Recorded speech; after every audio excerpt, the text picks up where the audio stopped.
नमस्कार दोस्तों, स्वागत है आपका भारत 2.0 पोस्टकार्ड चैनल में। मैं विकास। हम लोग लगातार जिस तरह से डिस्कस कर रहे हैं 1 to 1 डिस्ट्रिक्ट जो बिहार का, कैसे हम उसको बेहतर और डेवलपमेंट के स्टेट में ला सकते हैं, उसी सिलसिले में आज हम लोग बात करेंगे 3 डिस्ट्रिक्ट पूर्वी सीमांचल का, जिसमें पूर्णिया, कटिहार और किशनगंज। बात करते हैं पूर्णिया का, तो पूर्णिया में जैसे जूट उद्योग के लिए, मखाना के लिए फेमस था, और कटिहार में जूट के लिए फेमस, और किशनगंज के में चाय पत्ती के लिए फेमस। पर क्या ये डिस्ट्रिक्ट अपने पुराने हिस्ट्री को मेंटेन किए हैं, और प्रेजेंट में क्या कंडीशन है, और इसमें और हम फ्यूचर में क्या कंट्रीब्यूट कर सकते हैं जिससे ये डिस्ट्रिक्ट अपने पुराने ऐतिहासिक और बेहतर कंडीशन में आ सकते हैं। हमारे साथ मौजूद हैं आदित्य जी। शुरू करते हैं आज की चर्चा। धन्यवाद विकास जी और भारत 2.0 की टीम मुझसे बात करने के लिए और मेरे प्रदेश आने के लिए। जैसा कि हम लोग पहले बहुत सारे अदर डिस्ट्रिक्ट्स हम डिस्कस कर चुके हैं, जिसमें पिछली बार हमने सीतामढ़ी, मधुबनी, सुपौल, मधेपुरा, अररिया ये डिस्कस किया था, राइट, जहाँ कोसी के फ्लड बहुत इम्पैक्ट करते हैं, राइट, ड्यूरिंग 3-4 मंथ्स। तो आज जो हम डिस्ट्रिक्ट डिस्कस करने वाले वो सीमांचल का पार्ट आता है, वो मिथिला का भी पार्ट आप कह सकते हैं। तो इसके अलावा अररिया इन 3 डिस्ट्रिक्ट के अलावा अररिया भी सीमांचल को बनाता है। तो ये जो 3 डिस्ट्रिक्ट्स हैं, इनके साथ स्ट्रेंथ ये है कि ये वेस्ट बंगाल के साथ बॉर्डर शेयर करती है। तो जैसा कि आपने बोला, सही बताया कि किशनगंज जो है वो टी प्लांटेशन के लिए यूज़ की जा सकती है। वहाँ लैंड भी फर्टाइल है, एलुवियल सॉइल है। फिर जैसा कि आपने बोला कटिहार, वो कटिहार मेज और इनके जूट के लिए, और फिर पूर्णिया जो है मेज और फिर मखाना, जूट, इन सब के लिए है। तो अब मैं बुकिश नॉलेज के बदले में इन 3 डिस्ट्रिक्ट्स के लिए मैं अपनी खुद की एक्सपीरियंस शेयर करना चाहूँगा, क्योंकि जो चीज़ आपको बुक्स में मिलेगा वो तो आप कोई भी पढ़ के बता सकता है, ऑब्वियस है। तो मैं अपनी एक शॉर्ट विज़िट को बयां करूँगा, और जो मैंने ऑब्ज़र्व किया वो मैं आपसे शेयर करूँगा। तो मेरी जो ट्रिप थी वो मैंने स्टार्ट किया था भागलपुर से, और मैं जा रहा था सिलीगुड़ी, और मैं ये ट्रिप कई बार कर चुका हूँ बाई रोड। तो मैंने जो कुछ चीज़ें ऑब्ज़र्व की ड्यूरिंग माई जर्नी, कि जब हम लोग पूर्णिया डिस्ट्रिक्ट में एंटर करते हैं तो पूर्णिया रिलेटिवली भागलपुर, खगड़िया से बेहतर जगह पे है, क्योंकि वहाँ फ्लड नहीं आती है। जो एक कॉमन पैटर्न मैंने जो ऑब्ज़र्व की है, जो भी गंगा के किनारे जो भी शहर बसे हुए हैं जहाँ रिकरिंग फ्लड आती है, या कोसी के किनारे जो भी जगह बसे हुए हैं, वहाँ डेवलपमेंट प्रॉब्लमेटिक है। मतलब वो आप अगर जगह देखिएगा ना, तो ना ही रोड आपको अच्छे मिलेंगे, इंफ्रास्ट्रक्चर भी अच्छा नहीं मिलेगा। तो मैं अभी बिहार के पर्सपेक्टिव से बात कर रहा हूँ, मैं किसी दूसरे कंट्री के पर्सपेक्टिव से बात नहीं कर रहा हूँ। तो पूर्णिया, और मुझे लगता है इस वजह से पूर्णिया में एयरपोर्ट भी बनी है। हाँ, तो पूर्णिया में एयरपोर्ट अभी इनॉग्रेट हुई है। तो मुझे ये लगता है कि पूर्णिया वैसे भी हेडक्वार्टर भी है, सीमांचल का हेडक्वार्टर है वो। तो पूर्णिया को हम और स्ट्रेंथन कर सकते हैं। देखिए, पूर्णिया एक ऐसी जगह है जहाँ पे मैं खुद भी उस सिटी को जब मैंने क्रॉस किया था, तो मुझे मेरी एक्सपेक्टेशन से ज़्यादा बेहतर सिटी थी वो। और जिस टाइप के हाईवेज़ हैं वहाँ पे, 4 लेन है, और आज के डेट में भी जो इंफ्रास्ट्रक्चर है वो दूसरी जगहों से रिलेटिवली बेहतर है। तो हम कोशिश ये कर सकते हैं कल के टाइम पे कि पूर्णिया में, जैसा कि आप बोल रहे थे, उसको मेज कैपिटल भी बोलते हैं, तो वहाँ पे मेज मक्का बहुत होता है। तो मेज प्रोसेसिंग प्लांट्स, उससे रिलेटेड, जैसे कि हम 2 तरीके से इथेनॉल बना सकते हैं, एक शुगर केन से और दूसरा मेज से। तो हम ये भी चाह सकते हैं। ब्रिटिश टाइम में भी इसका काफ़ी हब सेंटर था, पूर्णिया। करेक्ट। यहाँ से व्यापार भी लोग करते थे, अंग्रेज। करेक्ट।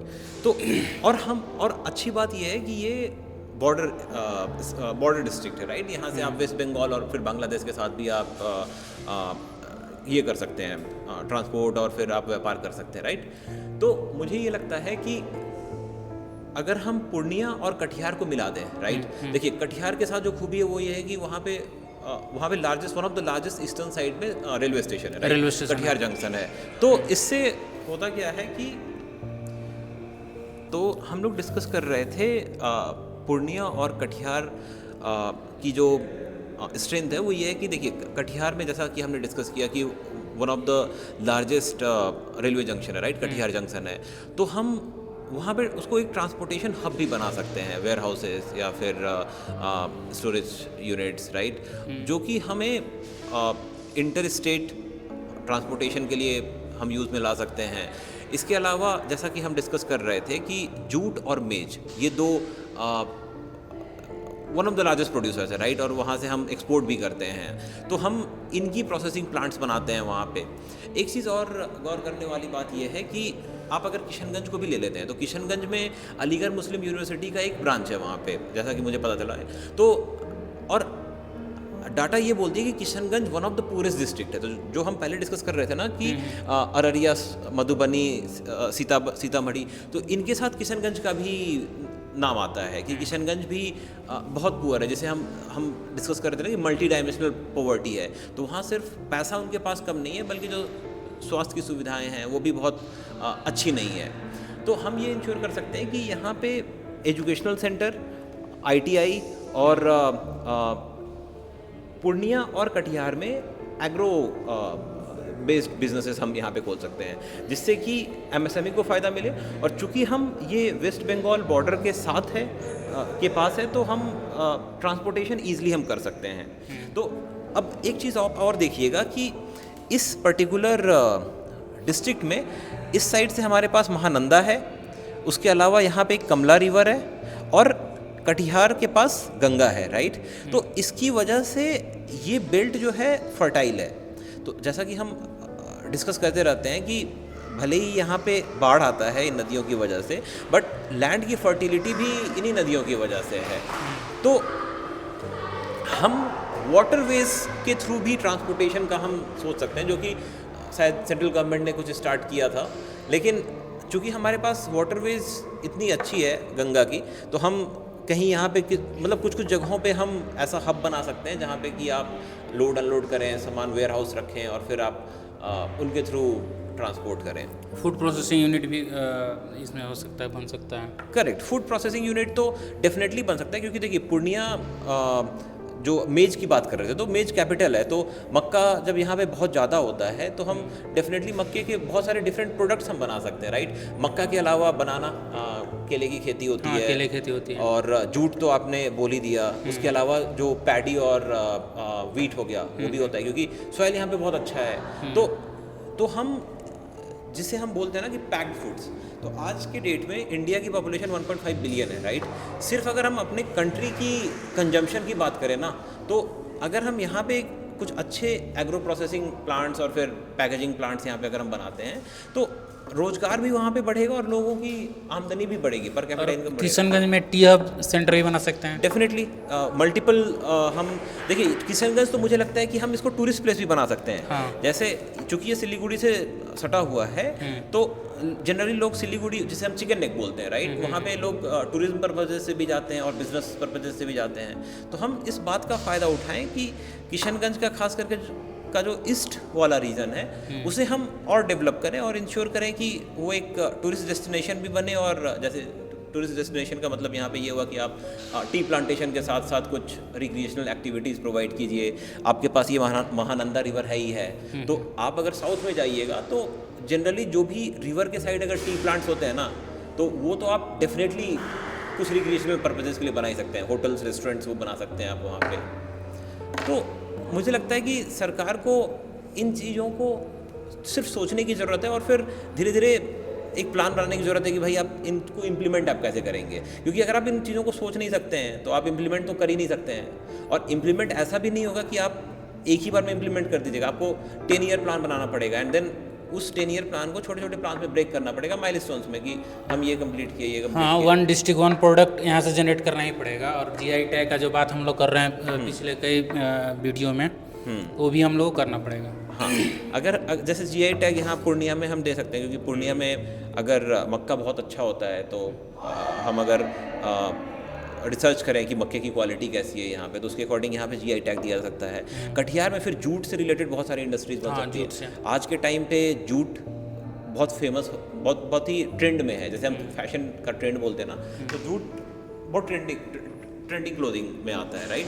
तो उससे बैग्स बन सकते हैं और कपड़े भी बनते हैं, मतलब इंटरनेशनल ब्रांड्स भी जूट को यूज़ करती है। और ग्रीन प्लेनेट रखने में मदद भी मिलेगा जूट हाँ, से, बिल्कुल बिल्कुल, क्योंकि लेदर को तो हम लोग को अवॉइड करना है। करेक्ट। तो देखिए हमारे पास डिस्ट्रिक्ट, मतलब हर डिस्ट्रिक्ट के पास कुछ ना कुछ खूबियाँ तो है ही हैं। अगर आप प्रॉब्लम को गिनिएगा तो भाई प्रॉब्लम तो बहुत सारे हैं। और जब तक डिस्ट्रिक्ट हमारा मजबूत नहीं होगा तब तक स्टेट को हम कैसे कर सकते हैं। जैसे कि हम अभी तक बिहार में अगर देखा जाए तो पटना को सेंटर अगर मानते हैं तो पटना ही मोस्ट प्रोबेबली ज़्यादातर डेवलप है, लोग उसी का बात करते हैं। Correct. और बाकी जितने जो डिस्ट्रिक्ट हैं, जिस तरह से यूपी में हुआ है कि अयोध्या हो गया, बनारस हो गया, गाजियाबाद हो गया, नोएडा हो गया, तो वहाँ पे मल्टीपल डिस्ट्रिक्ट्स हैं जो आप पटना देखिए कि कितना जो छोटा develop है। आप अगर देखिएगा तो ये पूरा रीजन सिर्फ पटना बनाता है, राइट? और ये इतने तो डेवलपमेंट जो भी है बस यहीं पे है जो है।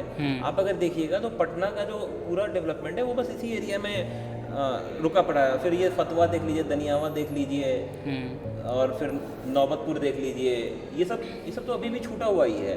तो पॉइंट ये है कि आप सिर्फ स्टेट कैपिटल को अगर सोच करके आप चल रहे हैं कि हमें सिर्फ डेवलपमेंट वहाँ करना है, तो पॉसिबल ही नहीं है, आपका स्टेट कभी डेवलप ही नहीं होगा। फतुआ में भी फैक्ट्री है, मोर देन 420 सुपर वहाँ पे फैक्ट्री है, पर वो ऑर्गेनाइज नहीं है, वो अनऑर्गेनाइज्ड है। वो गवर्नमेंट के अंडर में वैसा कुछ नहीं आता है, ज़्यादातर नहीं है, और लोग ऐसे ही हैं, बस चल रहा है तो चल रहा है। हाँ। तो देखिए मेरा प्लान ये है कि आप हर डिस्ट्रिक्ट को प्रमोट कीजिए कुछ प्रोडक्ट से रिलेटेड या फिर जो भी उनकी स्ट्रेंथ है। एंड देन जो हम FDI बोलते हैं, तो FDI जनरली क्या होता है ना कि वो स्टेट कैपिटल में ही आता है। तो जब हम बोलते हैं कि भाई IT से रिलेटेड हम कुछ डेवलपमेंट यहाँ पे कर सकते हैं, तो वो डेवलपमेंट फिर आप स्टेट कैपिटल के पास ही जनरली होता है। वो ऐसा बहुत रेयर होता है कि वो स्टेट कैपिटल में ना हो। कोई भी फॉरेन कंपनी वो स्टेट कैपिटल के बाहर इन्वेस्ट करे, ऐसा बहुत रेयर होता है, क्योंकि फिर जहाँ चीफ मिनिस्टर ऑफिस होती है, जो आपकी सेक्रेटेरिएट होती है, बहुत सारे उनके पेपर वर्क होते हैं, मिनिस्टर से मिलना होता है, तो वो भाई अब वो कटिहार में तो नहीं खोलेगा। जो फैक्ट है वो फैक्ट है, हाँ। उसमें आप वो बांका में आकर के तो अपनी फैक्ट्री नहीं खोलेगा या फिर अपनी IT विंग नहीं खोलेगा। तो अगर वो कुछ कर भी सकता है, इवन इंडियन कंपनीज की मैं बात कर रहा हूँ, चाहे TCS हो, विप्रो हो, इन्फोसिस हो, जो भी इंडियन कंपनीज हो, वो भी अगर आएंगी तो पटना में आएंगी, बट उसके लिए आपको इंफ्रास्ट्रक्चर प्रोवाइड करना पड़ेगा। और पटना के ये जो क्षेत्र है जो बिहटा है, वहाँ पे हम लोग IT पार्क बना सकते हैं। हाँ, अब देखिए इसको भी केयरफुली बनाना चाहिए। मुझे लगता है कि सरकार कुछ ना कुछ सोच करके बिहटा को चूज़ की होगी, क्योंकि वहाँ पे फ्लड नहीं होना चाहिए। सबसे बड़ी चीज़ तो यही है कि कोई भी कंपनी अगर किसी जगह में फ्लडिंग है, लैंडस्लाइड है, या फिर अर्थक्वेक की पॉसिबिलिटी है, वो कभी इन्वेस्ट नहीं करेगी। ये आप 100% गारंटेड आप मान के चलिए कि सबसे पहला काम कोई भी MNC करती है ना, वो ये करती है कि उस जियोग्राफिकल एरिया के बारे में पढ़ती है कि वहाँ पे कहीं ऐसा तो नहीं होगा कि जो मेरा बिल्डिंग है वही बिल्डिंग ही ना रहे।